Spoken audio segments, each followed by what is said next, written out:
Hello and a warm welcome to Federal's special program, Capital Beat. India and America have finally agreed to a trade deal that has been in the months in the making. As US President Donald Trump, in a post put out on Truth Social, said that US, effective immediately, has lowered the tariffs on India to 18% from 50%. Now, this announcement comes after India has addressed several US demands in its budget and began signing trade deals with other countries, including the United Kingdom and the European Union. Now, opposition is raising questions on India's autonomy as India now will buy oil from America and Venezuela. Apart from this, agriculture sector will be opened to the US. So will the farmers' interests be compromised? These are several questions which the opposition has been raising. But the big question we are asking, we'll show you in a bit what are the questions which have been raised by the opposition.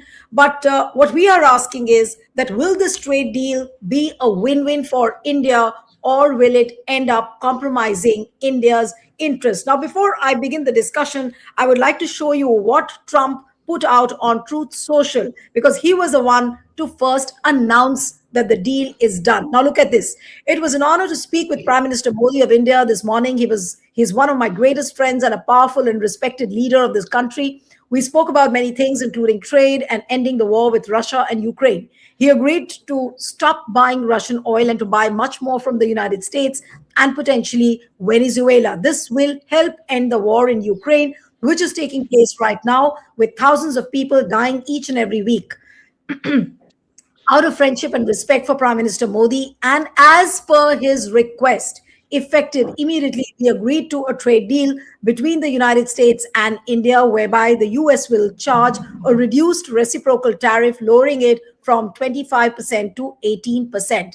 They will likewise move forward to reduce their tariffs and non-tariff barriers against the United States to zero. The Prime Minister also committed to buy American at a much higher level, in addition to over $500 billion of US energy, technology, agriculture, coal, and many other products. Now, our amazing relationship with India will be even stronger going forward. Prime Minister Modi and I are two people that get things done, something that cannot be said for most. Thank you for your attention in this matter. Now, after that, Prime Minister Modi has also put out a tweet endorsing what Donald Trump said. I'd like to show you what Narendra Modi had posted. He said, "Wonderful to speak with my dear friend President Trump today. Delighted that Made in India products will now have a reduced tariff of 18%. Big thanks to President Trump on behalf of 1.4 billion people of India for this wonderful announcement. When two large economies and the world's largest democracies work together, it benefits our people and unlocks immense opportunities for mutually beneficial cooperation.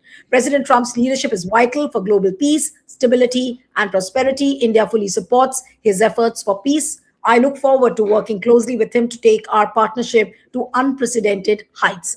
Now, opposition is raising questions. First question is that why did Trump announce this? What has is it going to be a compromise with our farmers? Now, I want to put out those questions which are raised by the opposition. In the morning, there was an adjournment motion also moved by KC Venugopal to discuss this issue. Now, I would like to play it out on the graphic plate. If you're there at the backstage, and can you play out that plate so that the viewers can get an idea on what the opposition is all about? Look at this. Point number one. Announced by US President, not by India. So they're saying, why did Donald Trump announce it first, not India? Secondly, Trump claims it was done at Modi's request, because if you look at the Truth Social post, it says at the behest of Prime Minister Modi's request. So that's what opposition is raising, that Trump claims it was done at Modi's request. Third point, India will reduce tariffs and non-tariff barriers to zero, risking harm to Indian industry, traders, and farmers. Next point of objection is agriculture sector will be open to the US. How are farmers' interests protected? Next point. Reports say that India will stop buying oil from Russia and buy from the US and Venezuela. Has the Modi government agreed? And the last question, if India buys more from the US, what happens to Make in India? Now, these are questions which need answers. Will we get clarity?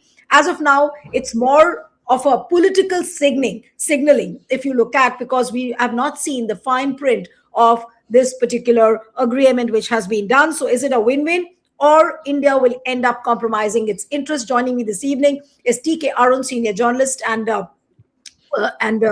business journalist. Thank you so much, TK, for joining. We have Kallol Bhattacharya, who's assistant foreign affairs editor at The Hindu. Thank you so much, Kallol. And we have Siddharth Sharma, independent media analyst. Thank you so much, Siddharth, for joining. And let me begin with TK Arun, because everybody is wanting to know about the details of this deal. At the first look, what do you feel? Does it end up compromising India's interests, or you would look at it as a win-win situation for India? I don't think it compromises India's interests. Look, it is actually a climb down by Trump. Trump had been holding off this agreement after having increased the stakes by declaring a 25% tariff on India buying Russian crude. Now he has climbed down. Now, India, as soon as the sanctions were placed on major Russian oil companies, Indian companies ceased to import oil from those companies. That doesn't mean that Russian oil ceased to come to India. Russian dark fleet is still moving on the seas. There are transfers taking place on the high seas, and oil comes to India. Now, once oil comes to India, it doesn't have any national origin characteristics, right? Nobody is selling it like champagne with some geographic indications premium. It's just oil. It is coming to India. Russia continues to export oil, and Indian companies don't face the threat of sanctions. So this works fine for us, and it works fine for Trump also. Russia, if India is not formally buying Russian crude, that's fine. So the Russian crude is that. Second, will you buy a whole lot of American oil? Very unlikely. Given the transportation costs across the Atlantic, or if it comes from the Pacific, I mean, that's a huge thing. Why should we buy? If we buy, we'll buy from closer quarters. But Venezuelan oil, because it's available at a discount, because it's a very heavy sour crude, we have been buying Venezuelan crude. When you say we, Reliance has been buying it in the past. It was available cheap. And they have the refinery, which has the complexity. There is a complexity index called the Nelson Index, and it is sufficiently high to be able to crack any kind of crude. And they can crack this Venezuelan oil. And if it is available cheap enough, why not? We'll buy it. As for buying, American agriculture products en masse, that won't happen. There are some things which we need, like soybean. We have a shortage of edible oil, and we are importing large amounts of oil seeds in any case. So if we buy, instead of cutting back some Malaysian palm oil, if we buy some soybean from the US, no big deal. It is good for us. See, the major impact is not in terms of trade. The import tariff of 50%, which is the highest that the US has placed on any country, it signaled a rift between the US and India, right? Now, everybody knows that this is essentially Trump's peak at India not endorsing his claim that he settled the war between India and Pakistan.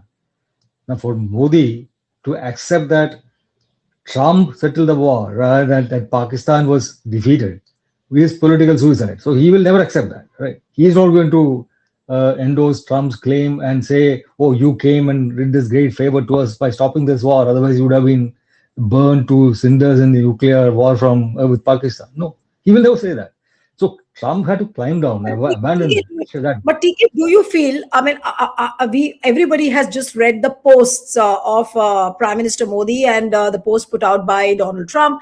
Do you feel that still there are a lot of things which are not clear? Now, say for example, many analysts have said that we do not even know how much the slash in the reciprocal tariffs is, whether it is from 50% to 18%, whether it's from 25% to 18%. I was reading, I mean, GTRI has said that this is one of the very important questions, that it's not clear whether the cut is actually from 50% to 18% or whether Trump misstated the stated tariff deal. Do you also feel so?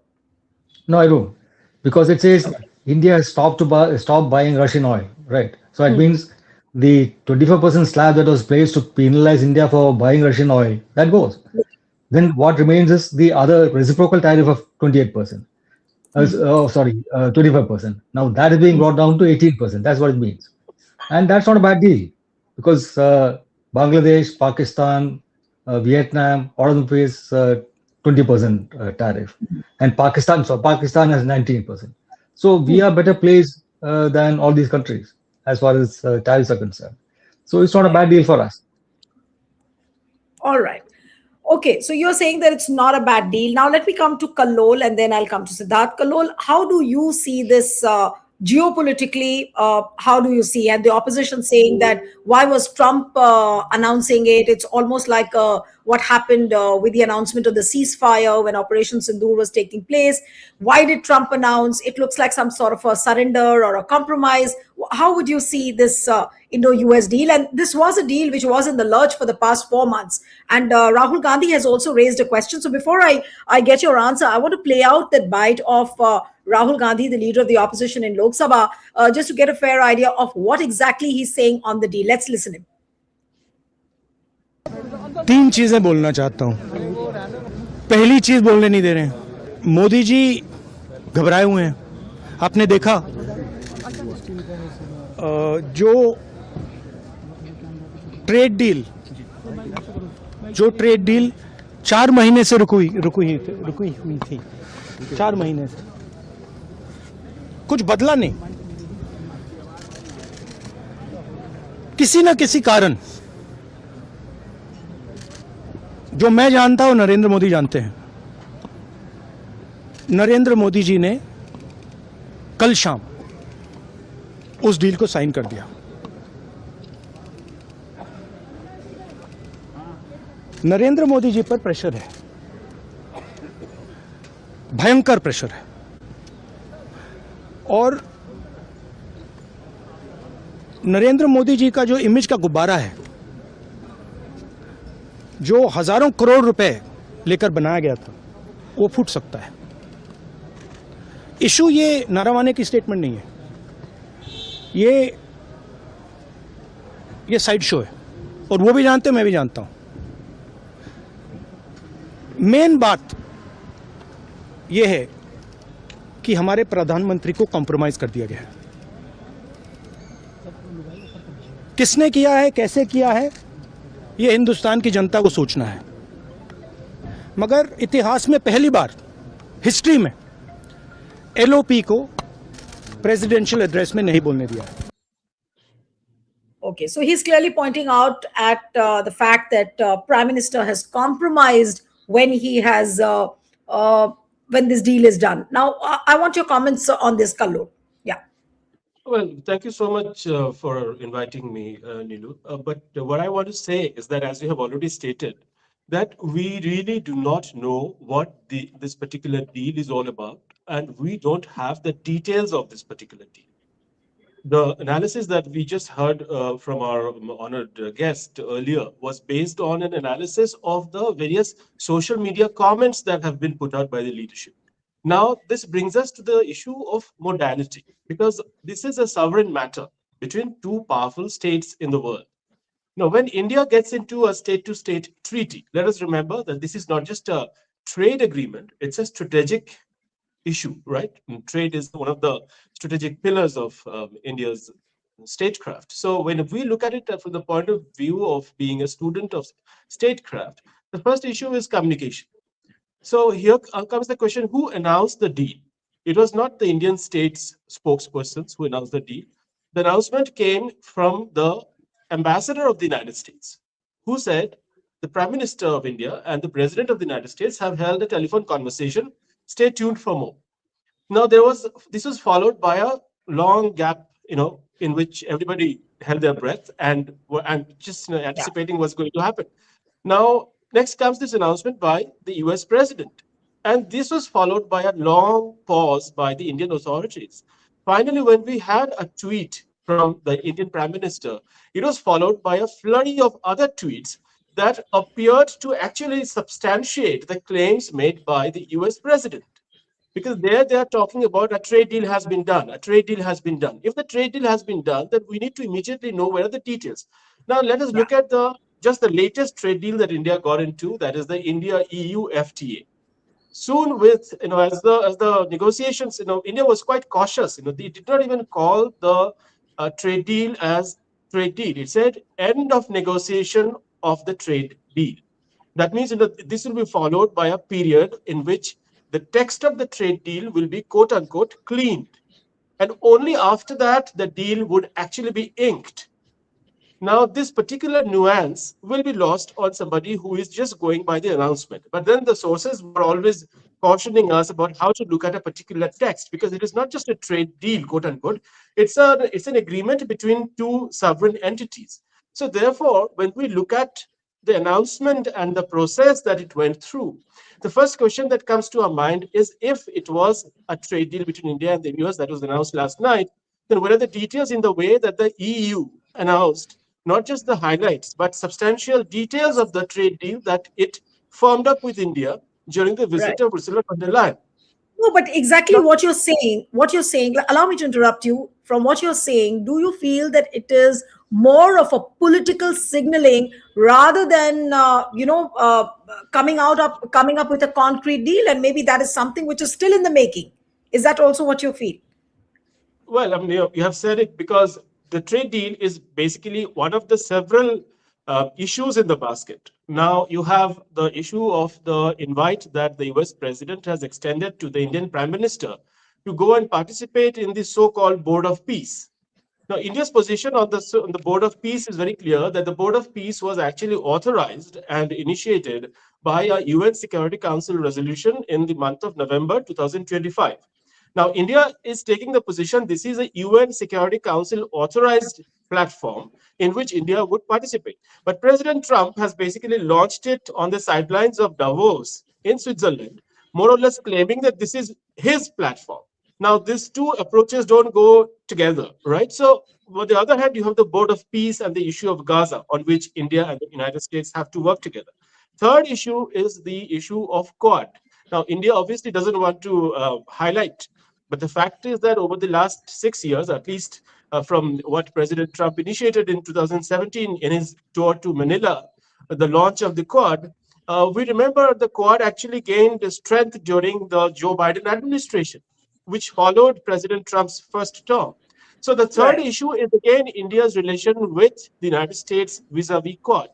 Fourth issue is India's neighborhood, in which the United States is going in opposite direction. It's going with Pakistan, its presence in Bangladesh, and its encouragement of certain elements in India's immediate neighborhood, like the Jamaat and others. These are questions that are still unresolved.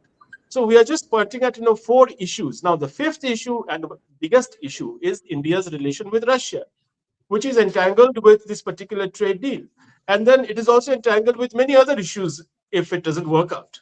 So, the trade deal is essentially one of Certainly, the. certainly, Kallol, according to you, what you're saying and what you've just spelled out, it's certainly not a reason to celebrate, because I woke up this morning and saw all the news channels. They were in a celebratory mode. Then I looked up at the markets. Markets were all green. And people said, and what was being doled out on the on the mainstream media was that, look, this is the Indian government now is spoiled for choice. They have signed a deal with EU, they've signed a deal with UK, now they've finalized a deal with America. That's what the narrative was being played out in the morning.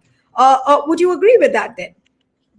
Well, just to go back to the text that has come from President Trump and Prime Minister Modi, India-US bilateral trade is in the range of something around 131 billion US dollars. Now, Yeah. President Trump is claiming that India will purchase goods and commodities in the range of 500 billion US dollars. Now, what is the time period that he is envisioning for this sort of a growth in bilateral trade? Number one. Number two, if India is buying, then is this purchase happening at the expense of something that India should also share with its own citizens? Because it's one of the largest trade deals Yes. perhaps India has ever committed to. It is not, as Mr. repeatedly saying, it's not just a trade deal, it's a much larger strategic affairs deal that India is getting into with the United States, which is obviously kind of a switch to set the overall relationship in a more manageable shape, because there are multiple silos of this relationship that are not in sync with each other because of India's differences in terms of approach with the United States. Right. All right. Now I'm coming to the politics part of it. What opposition is saying, and politically, does Prime Minister Modi now stand to gain politically. I'm talking about the political gains, because opposition still is raising questions, and I showed on the graphics as to what are those questions coming in from the opposition. Rahul Gandhi saying that Prime Minister looks compromised. Now there are a lot of other subsidiary factors which I don't want to get into, but everybody knows that what is happening in the, as far as the backroom maneuverings are concerned. So do you think that Prime Minister Modi stands to gain much now from this freshly signed deal? Well, Yeah, Indian to start off, relationship. Sorry. Yeah, Kallu? Well, thank you. The India-US relationship is something that should not become part of politics, because it is one of the most important relations that the United States has nurtured. And Right. we don't know the history of No, US you're foreign right. policy. You are right, and which is why in the morning it was said by the opposition leaders that the terms and references of this deal should be discussed in Parliament. It should be debated so that everybody knows about it. But what I Absolutely. was wanting to ask, yes, Siddharth, I was wanting to ask you, and I'll come back to you, Kalol, on this. That now, do you think that this Prime Minister's image had taken a beating since the time the ceasefire happened and Operation Sindoor, and how Donald Trump had been speaking about Prime Minister, sir, please, may I request? And again, he says that at Modi's request, what does it do to Prime Minister Modi's image? yeah, mirror once shattered does not get get back into its original form. It's as simple as that. What an interesting tidbit. Uh, 2 days ago, when the Indian finance minister announced the budget, nearly 12 lakh crore rupee worth of money in the stock market got lost. That was when an Indian finance minister announced the budget. And yesterday, after a president from United States citizen announced a trade deal, nearly that same 12 lakh rupees has come back to the market because the greenness that you said today. So that goes on to show that at least the Indian urban class believes in Trump more than the Indian government. Doesn't it show? Isn't it? Doesn't it prove that? Anyway, that's why, first of all, congrats to USA on a very great trade deal. They can now send their Buick and Chrysler and Harley Davidson, can have a Harley Davidson cars and bikes at zero tariff, and we can now sell off our Marutis, Tatas, and Mahindras and Bajaj vehicles, because zero tariff means that the Buicks and Chryslers and Harley Davidsons can come to India, and we can kiss goodbye to Bajaj and Marutis and Mahindras and Tatas. Second, although our textile, leather, shrimp, and gems will be competing with others with still 18% tariff, one of our Punjab farmer will be facing USA corn dumping at 17 rupees a kg, while Indian farmers own corn manufacturing or corn production. We are giving 24 rupees MSP to a Punjab farmer. Same goes for a Gujarat dairy producer and maybe a UP poultry farmer also. So that's going to be a huge challenge. But the most important thing is that with Pradhanji calling Trump a global leader and Trump tweeting in caps that India has committed to buy American, BJP ecosystem can now kiss goodbye to phrases like Atmanirbhar Bharat and Bharat Vishwaguru. Trump dumped the former and Modi ji abdicated on the latter. It's as simple as that. Now, the bottom line is India's wealthy urban consumer will find cheaper goods, cheaper food and cars from USA, while income of India's rural producer will decline due to USA dumping. It's going to be as simple as that. And 2 out of 3 Indians, we should remember, live in rural India. Even in 2024 Lok Sabha elections, BJP lost 75 seats in rural India. So the billion-dollar question now is going to be, how is the Indian rural producer going to react to this trade deal? It's not about, it's a clear chasm now. The urban wealthy consumer will be inundated.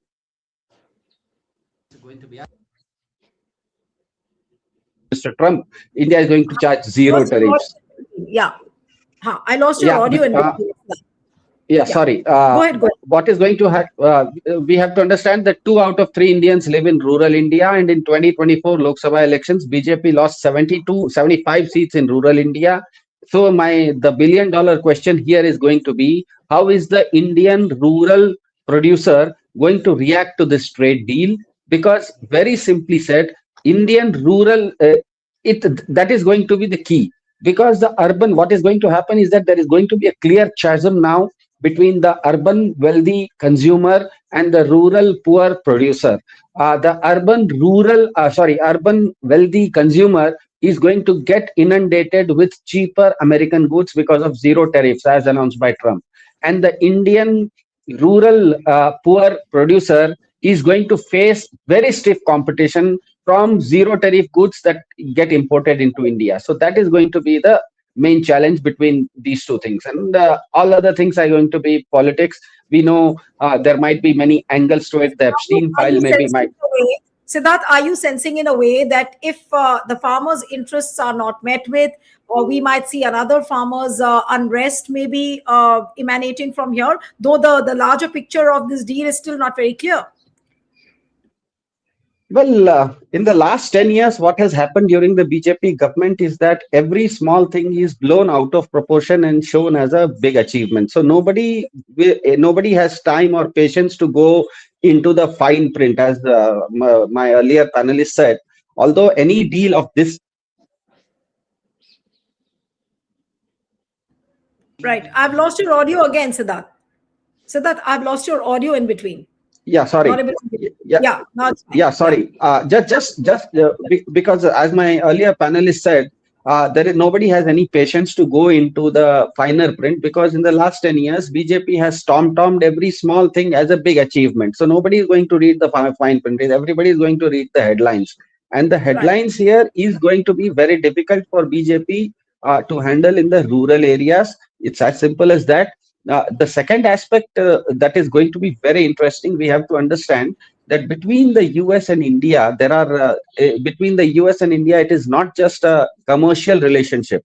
There is a social angle also. Each one of us, all the four of us panelists sitting here, either one of my relatives or my close friends or somebody is living in the United States. And the strangest thing is that India, even day before yesterday, India, when Nirmala Sitharaman gave the budget, it showed that India's service industry is at the top. Our manufacturing and agriculture come below. That goes to show that India and service obviously is given by people. And Trump is totally silent on giving any easy access to 70 lakh Indians who have US visas. So that is going to be very key aspect. It's not about India and USA. Don't just. Yeah. Okay. Now, since the time is limited, I'll come for the last comments to TK Arun, because TK, you started with saying that no, it looks like a positive signal for India. So let me ask you here that do we need to really be cautious, because still people are saying that the deal is a win-win, might be a win-win for India, but still it lacks a totality. It lacks the total picture, because the larger picture is not there. People are still talking about that it lacks a larger picture. Therefore, we can't be celebrating this Indo-US deal. What would you say to that? See, I mean, this not just a fine print. Even the print itself is not made. The deal as a properly fleshed out deal hasn't been finalized. It is the political commitment to strike a deal that has been announced. And that Right. is a win-win. So when the deal is actually fleshed out, all the interests that are key to India's national interests, to the political interests of the ruling party at the center, they will be taken care of, right? I mean, there is no reason to believe just because Trump says we will import $500 billion worth of US goods, it will be imported from this year onward. The total imports of India in 2024-25 was dollars $915 billion. So are we going to substitute of which the from the US it was $45 billion? So obviously we can't suddenly increase our imports from the US more than tenfold. So this Right. will be done, if at all done, over a period of time. And we have signed FTAs with the European Union, with the UK, with various Southeast Asian countries, with the UAE. So we will have imports coming from all these economies, right? So there is no way we are going to say that we will leave everything aside and just import from the US. So all that is just fantasy. So Trump needs to make some big numbers, 500 billion, that will appeal to his idiotic vote base in the US, just as many things are said by our prime minister to appeal to his idiotic vote base. Just as Trump does that. That's all it means. But No, the political so from signal what you're is that saying, TK, so from what you're saying, it's just a political commitment on both sides, whether Yes, it is on yes. one side or okay. All right. It will be All right. fleshed out. It will be fleshed out, take into Okay. account the interests of both sides. Right. All right. All right. So it's a political signaling, what we said in the beginning. To you, Kalol, just your concluding thoughts on this. Yes. Well, I really share the optimism of my fellow panelists, and I really hope that things pan out in that way. But I also look at the reality. When we get into an agreement with the European Union, which is facing attacks to its sovereignty from Russia, from its own friend, United States, we know we are dealing with an entity which has its own existential issues to deal with. When we deal with, say, Israel at the trade to trade, state to state trade level, or when we do an agreement with the government of Singapore or the government of the United Arab Emirates, it's a Gulf power or an economic powerhouse. That is how we approach. But when we look at the United States is the superpower. You know, any dialogue that you hold with the superpower will have to be held with a certain amount of seriousness and preparation and rigor.